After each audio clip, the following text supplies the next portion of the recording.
দর্শক, এই বিষয়ে কথা বলতে আমাদের সাথে জনস্বাস্থ্য বিশেষজ্ঞ যুক্ত হয়েছেন ডাক্তার মুশতাক হোসেন। আমরা তার কাছে চলে যাব। শুরুতেই ডাক্তার মুশতাকের কাছে জানতে চাইব, স্যার, অ্যাস্ট্রাজেনেকা বাণিজ্যিক কারণে টিকা তুলে নেওয়ার কথা বললেও তাদের বিরুদ্ধে বর্তমানে মামলা চলছে। মামলাকারীদের দাবি, কোভিশিল্ডের ডোজ নিয়ে একাধিক মৃত্যু ও গুরুতর অসুস্থতার ঘটনা প্রকাশ্যে এসেছে।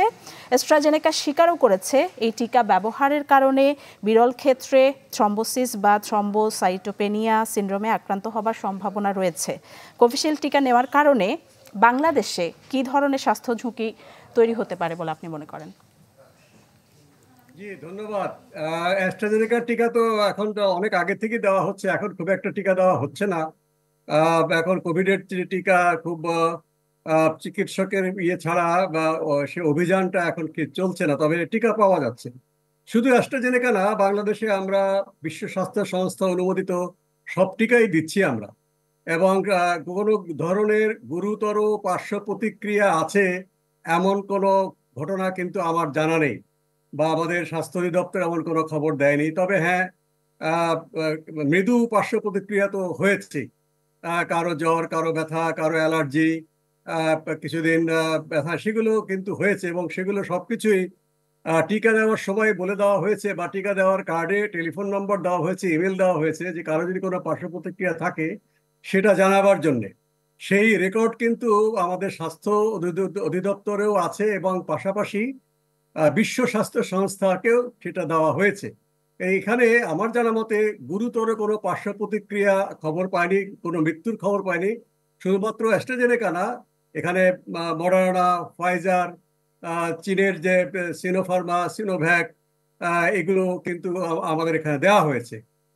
মৃদু পার্শ্ব প্রতিক্রিয়া ছাড়া তেমন কোনো পার্শ্ব প্রতিক্রিয়া পাওয়া যায়নি। এবং যে কোনো টিকারই এরকম পার্শ্ব প্রতিক্রিয়া থাকতে পারে। কাজে এক্ষেত্রে আমাদের এখানে এই ধরনের কোনো পরিস্থিতির সৃষ্টি হয়েছে এটা আমি মনে করি না। স্যার, অনেক ধন্যবাদ। আরেকটি বিষয় আপনার কাছে জানতে চাই, কোভিড রোধী টিকা প্রথমে বাজারে আনে অ্যাস্ট্রাজেনেকা। বলাই বাহুল্য, দ্রুততম সময় টিকাটি তৈরি হয়েছে। এক্ষেত্রে ফর্মুলায় কোনো ঘাটতি ছিল কিনা, পার্শ্ব প্রতিক্রিয়ায় এমন কি দিক রয়েছে যার কারণে রক্ত জমাট বেঁধে যায়?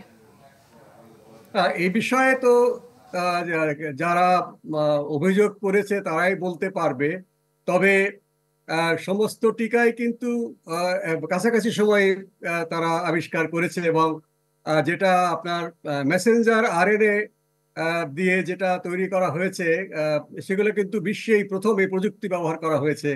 যেটা ফাইজার এবং ফাইজারের এবং মডার্নার যে টিকাটা, সেগুলো কিন্তু আহ, আহ, বিশ্বের প্রথম। সেক্ষেত্রেও কিন্তু একটা উদ্বেগ ছিল যে এই প্রযুক্তিতে প্রথম টিকা, সেটা কোনো গুরুতর পার্শ্ব প্রতিক্রিয়া হয় কিনা। এ ধরনের কোনো পার্শ্ব প্রতিক্রিয়া বাংলাদেশ আহ, সহ কোনো দেশে কিন্তু আমরা পাইনি।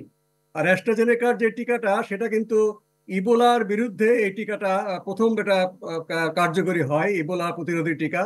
এবং এটা দ্বিতীয় ঘটনা যে আমরা সেই জন্য খুব দ্রুত তারা করতে পেরেছে, যেহেতু একটা টিকা বের হয়েছে আগেই ইবোলার বিরুদ্ধে। সেই গবেষণার উপর ভিত্তি করে তারা দ্রুত বের করতে পেরেছে। এবং একথা অবশ্যই স্বীকার করতে হবে, এই টিকাগুলো শুধু একটা টিকা না, এর বাইরেও আমরা এই যেটা স্পুটনিক বের হয়েছিল, এগুলো কিন্তু হাজার হাজার লক্ষ লক্ষ মানুষের জীবন বাঁচিয়েছে। এই মৃত্যুগুলোকে তারা রোধ করতে পেরেছে। এখন কোভিডের নানা ধরন উপধরন পরিবর্তন হয়েছে, টিকার উন্নয়ন তো হবেই, নতুন ধরনের টিকা বা আরো উন্নত টিকা বের হবে, যেন টিকা দিলে যে কোনো ধরনের ভ্যারিয়েন্ট হোক না কেন কোভিডের, তার বিরুদ্ধে সমান কার্যকরী হবে, সেই গবেষণা হচ্ছে। কাজেই পুরনো ধরনের টিকা জায়গায় নতুন ধরনের টিকা আসবে, এটাই স্বাভাবিক। কিন্তু ফর্মুলা বা ইত্যাদিতে কোনো ধরনের আমরা ঘাটতির খবর পাইনি। তবে ক্লিনিক্যাল ট্রায়াল করবার জন্য যে বছরের পর বছর অপেক্ষা করতে হয়, সেটা মানুষের জীবন বাঁচানোর কারণে সেখানে আহ, আহ, এক বছরেরও কম সময় ক্লিনিক্যাল ট্রায়াল করে এই টিকাগুলো দেওয়া হয়েছে। তবে দেখুন, টিকা দেওয়ার পরেও কিন্তু ট্রায়াল থাকে, সেটাকে আমরা বলি যে পোস্ট মার্কেট সার্ভেলেন্স।